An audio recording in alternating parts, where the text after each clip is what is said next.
Good morning students. 11th class, chapter number 7 and chapter name is Sources of Business Finance. Sources of Business Finance में आपका topic है debentures या bond, जिसे कहते हैं borrowed fund. Borrowed fund means जब हम बोरो करते हैं, जब हम उधार लेते हैं, long term source of finance. Long term means जब हम एक लंबे टाइम के लिए पैसा उधार लेते हैं. तो यहाँ पे सबसे पहला है डिबेंचर्स. डिबेंचर्स में आते हैं हमारे जैसे डिबेंचर्स, स्टॉक, बॉन्ड और any other instrument of a company. Evidence a डेब्ट whether constitute a charge on the assets of company और नॉट. डिबेंचर्स क्या है? डिबेंचर्स एक तरीके से लोन है जो हम पैसा उधार लेते हैं. डिबेंचर्स पर एक फिक्स्ड परसेंटेज के हिसाब से इंटरेस्ट देना पड़ता है, इंटरेस्ट चार्ज करना पड़ता है. तो debenture are the common security issued under borrowed fund. जो बोरोड फंड कैपिटल इशू किया जाता है. Debentures are instrument for raising long term डेब्ट कैपिटल. डिबेंचर एक इस तरह के इंस्ट्रूमेंट है जहां पे जो हम अमाउंट रेज करते हैं, जो पैसा रेज करते हैं, वो लॉन्ग टर्म के लिए करते हैं. डिबेंचर को क्रेडिट ओनरशिप सिक्योरिटी भी कहते हैं. तो ये एक नंबर में क्वेश्चन आ सकता है 1 मार्क्स में, क्रेडिट ओनरशिप सिक्योरिटी. क्योंकि जो डिबेंचर होल्डर होते हैं उन्हें क्रेडिटर्स ऑफ कंपनी भी कहते हैं, और क्रेडिटर्स उन्हें कहते हैं जिनसे पैसा उधार लिया जाता है. तो जब पैसा उधार लिया जाता है तो उन्हें एक फिक्स्ड परसेंटेज के हिसाब से हमें इंटरेस्ट देना पड़ता है. डिबेंचर को हम ये भी कह सकते हैं डॉक्यूमेंट्स और सर्टिफिकेट इशूड बाय कंपनी. जो सर्टिफिकेट इशूड किए जाते हैं कंपनी के द्वारा under its seal as acknowledgement of its डेब्ट. Holder of debenture certificate is called debenture holder. तो जो डिबेंचर होल्डर सर्टिफिकेट इसे क्या कहते हैं? डिबेंचर होल्डर कहते हैं. नेक्स्ट आता है इसके बाद फीचर्स क्या है या कैरेक्टरिस्टिक्स क्या है डिबेंचर के. सबसे पहला आता है बोरोड फंड. बोरोड फंड किसे कहते हैं? Debenture are part of borrowed fund. Debenture borrowed fund का पार्ट होता है. जो पैसा हम उधार लेते हैं उसका एक पार्ट होता है, उसका एक हिस्सा होता है. कैपिटल एज डिबेंचर होल्डर, जो डिबेंचर होल्डर की कैपिटल होती है, are consider as the creditor of company. उसे हम क्या कहते हैं? Creditor of company. Next features आता है इसका फिक्स रेट ऑफ इंटरेस्ट. यहां पर जो इंटरेस्ट होता है, डिबेंचर्स पर जो इंटरेस्ट होता है वो फिक्स होता है, एक फिक्स रेट से होता है. जैसे कि भाई 6% इंटरेस्ट होगा या 5% इंटरेस्ट होगा. तो जो इंटरेस्ट है वो फिक्स है, चाहे कंपनी को लॉस होता है चाहे कंपनी को प्रॉफिट होता है. अगर हमने डिबेंचर होल्डर से पैसा लिया है, पैसा उधार लिया है, तो उन्हें एक फिक्स परसेंटेज के हिसाब से इंटरेस्ट देना पड़ेगा. अब कंपनी अगर प्रॉफिट में होती है तब भी उसे उतना ही फिक्स परसेंटेज देना है, और अगर कंपनी लॉस में होती है तब भी एक फिक्स परसेंटेज के हिसाब से इंटरेस्ट दिया जाता है. नेक्स्ट है कंपल्सरी पेमेंट ऑफ इंटरेस्ट. आप देख रहे हैं यहाँ पे क्या, कंपल्सरी पेमेंट ऑफ इंटरेस्ट. कि इंटरेस्ट का पेमेंट करना अनिवार्य है, इंटरेस्ट हमें पे करना ही पड़ेगा. Payment of regular and fix rate of interest. Regularly interest पे करना पड़ेगा. मान लीजिए एवरी मंथ इंटरेस्ट पे करना है तो वो फिक्स रेट के हिसाब से इंटरेस्ट पे करना होगा. ये लीगल ऑब्लिगेशन है.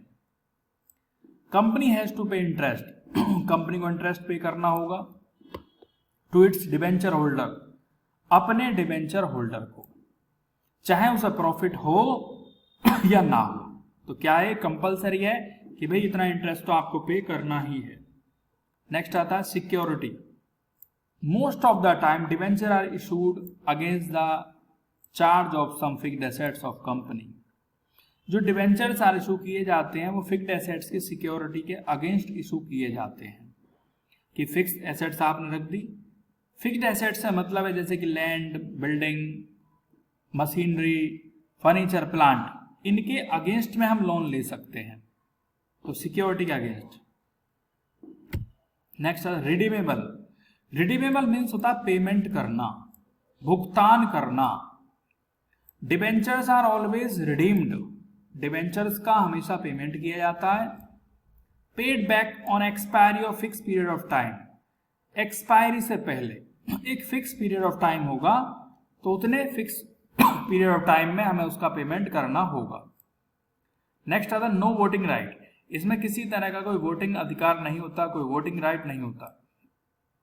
Debenture holder have no say in the management as they are never granted voting right. इनका कभी भी कोई वोटिंग राइट नहीं होता है कंपनी में, कंपनी की सभाओं में वोट नहीं दे सकते हैं, क्योंकि वहां पे वोटिंग राइट किसका होता है? इक्विटी शेयर होल्डर का। और इक्विटी शेयर होल्डर किसे कहते हैं? जो कंपनी के मालिक होते हैं, जो कंपनी के ओनर होते हैं। तो यहाँ पे डिवेंचर होल्डर का किसी तरह का कोई वोटिंग राइट नहीं होता, वो वोट नहीं दे सकते। नेक्स्ट आता है appointment of trustee. Trustee appoint करना। When a large number of debenture are sold, जब डिवेंचर लार्ज मात्रा में सेल किए जाते हैं जनरल पब्लिक को, then generally a trustee is appointed. तो जनरली क्या होता है कि ट्रस्टी को अपॉइंट किया जाता है।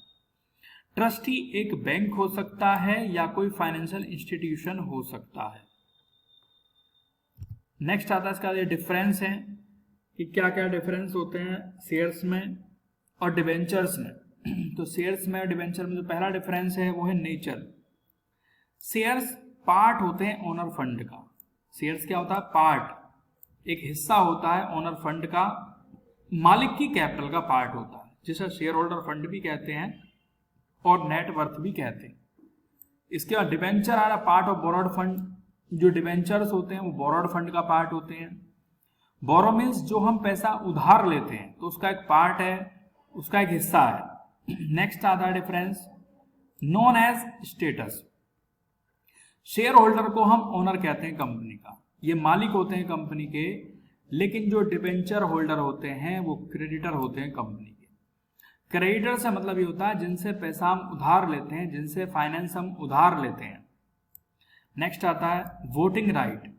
शेयर होल्डर्स को वोटिंग राइट होता है। शेयर होल्डर वोट दे सकते हैं, वो वोट देते हैं, लेकिन डिवेंचर होल्डर को किसी तरह का वोटिंग राइट नहीं होता, उन्हें वोट देने का अधिकार नहीं होता। कंपनी की मीटिंग्स वगैरह जो होती हैं उनमें वो राइट नहीं होता। अगर कोई डिसीजंस लिए जाते हैं तो वो कौन लेते हैं? Equity share holder. Debenture holder किसी भी डिसीजन में भागीदारी नहीं लेते, उनकी कोई हिस्सेदारी नहीं होती। नेक्स्ट आता है control. The control of company.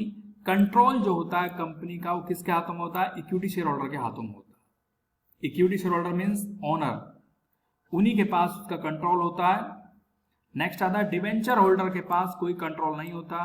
Debenture holders company को कंट्रोल नहीं करते, ना ही उन्हें इस तरह का कोई अधिकार होता है। कंपनी के जो भी अफेयर्स होते हैं, जो भी प्रॉफिट होता है, लॉस होता है, उसमें इनका कोई कंट्रोल नहीं होता। नेक्स्ट आता है difference right to return. Equity shareholder को कोई राइट नहीं होता, उन्हें कोई रेगुलर रिटर्न नहीं दिया जाता, कोई पैसा वापस नहीं करना। मान लीजिए इक्विटी शेयर होल्डर को अगर लॉस होता है तो उन्हें किसी तरह का पैसा वापस नहीं किया जाएगा, क्योंकि वो ओनर होते हैं और उन्हें जो हिस्सेदारी मिलती है वो सबसे लास्ट में मिलती है, जब कंपनी का वाइंड अप हो जाता है, जब उन्हें हिस्सेदारी मिलती है। और लॉस के केस में उन्हें कोई पैसा रिटर्न नहीं होगा। लेकिन जो डिवेंचर्स होते हैं उन्हें लीगल राइट होता है, उन्हें एक कानूनी अधिकार होता है कि रेगुलर अमाउंट ऑफ इंटरेस्ट उन्हें मिलता रहेगा, चाहे कंपनी प्रॉफिट में हो या कंपनी प्रॉफिट में ना हो। अगर कंपनी लॉस में भी है तब भी उन्हें रेगुलरली अमाउंट मिलता रहेगा, रेगुलरली इंटरेस्ट मिलता रहेगा। नेक्स्ट आता है स्टूडेंट्स सिक्योरिटी। सिक्योरिटी में no assets of company are mortgage as security against the issue of shares. यहाँ पे किसी भी तरह के एसेट्स को लोन के अगेंस्ट नहीं रखा जाता, कोई सिक्योरिटी यहाँ पे नहीं होती। और डिवेंचर्स में company has to mortgage some of assets. Company यहाँ पे अपनी एसेट्स को मोर्गेज रख सकती है। मोर्गेज मीन्स गिरवी रखना, सिक्योरिटी को उसके अगेंस्ट रखना।